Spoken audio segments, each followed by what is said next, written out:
Una mujer camino a Emaús. Qué extraño, ¿no? Hoy día escuché una mini predicación acerca de esto. Bueno, era enfocado en el camino a Emaús y nunca había escuchado esta teoría y la quiero compartir con ustedes aprovechando que estamos en la Semana de la Mujer. Eh, el camino a Emaús aparece en el Evangelio de Lucas, en el capítulo 24, desde el 13 en adelante específicamente. Y bueno, había como cuatro argumentos. El primero, eran dos discípulos. Dice, y he aquí dos de ellos, de los discípulos, iban el mismo día a una aldea llamada Emaús. Ya que viajen de a dos, ya es como en el sentido ya de que tú podrías decir, serán hermanos, serán de algo, puede ser, sí, pueden ser dos hermanos, como fue alguna vez eh, Simón y Pedro, Juan y Santiago, etcétera. Pero ya ahí tienes un argumento para decir, van dos, puede ser una pareja, varón y mujer. Ya, sigamos. Pero el versículo 18 dice, respondiendo uno de ellos que se llamaba Cleofas, ¿listo?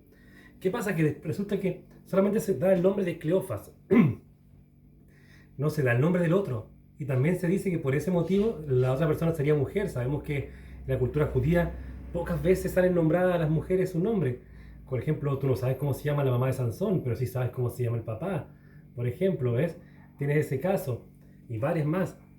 Entonces, y ahí tienes un segundo argumento. El tercer argumento, que es un poquito más poderoso, lo tienes en Juan, capítulo 19, versículo 25, las mujeres que estaban en la cruz, ahí abajo de la cruz con nuestro Señor Jesús. ¿Y quiénes estaban ahí? Estaba su mamá del Señor Jesús, la hermana de su mamá, y María, mujer de Cleofas. Interesante, ¿no? Ahí era el otro argumento que daban para decir que la pareja que iba camino de Maús era en realidad una pareja de matrimonio. Y el otro que le daba harto peso es cuando le llegas al versículo 29 y dice, pero ellos le obligaron a quedarse diciendo, quédate con nosotros porque se hace tarde, etc. Y los dos discípulos hacen que Jesús se quede con ellos. Entonces tú ya dices, te pones a pensar, mira, pero estos discípulos vivían juntos. Entonces, ¿qué clase de discípulos eran? Si vivían juntos, vivían en una casa juntos. Entonces da para pensar que la otra mujer que estaba en el camino a Maús la otra persona era una mujer. Cleofas, uno de los dos, o sea, un varón, y la otra persona era la esposa de Cleofas, o sea, María, según Juan capítulo 19.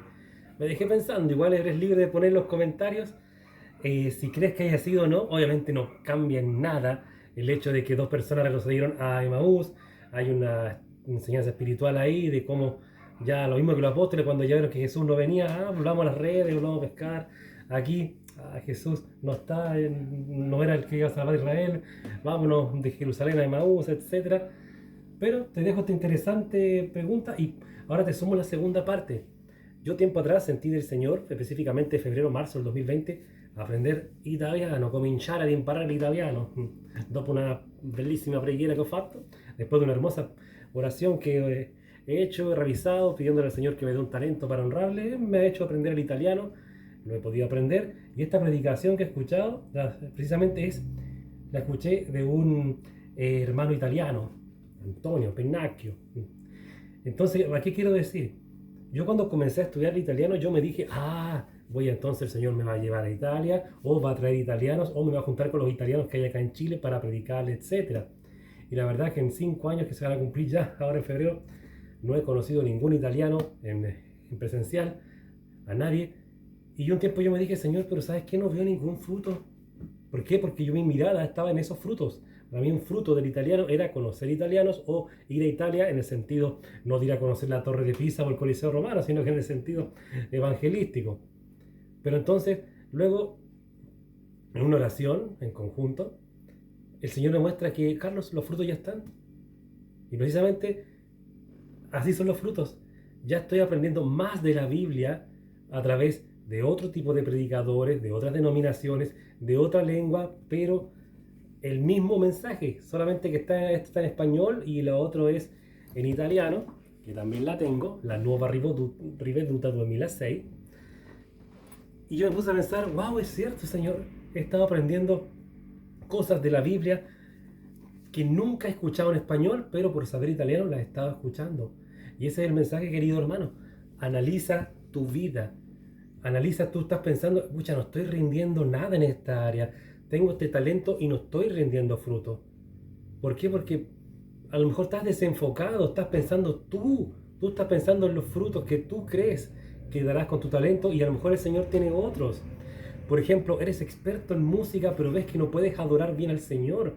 No puedes dar, "Oh, no puedo componer canciones para mi Señor, me cuesta componer, no estoy dando frutos para el Señor".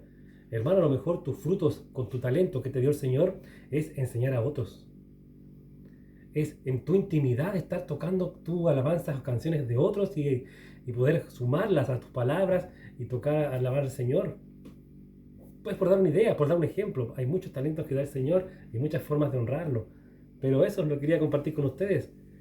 Número uno, ¿habrá sido un matrimonio los dos que iban a Emaús?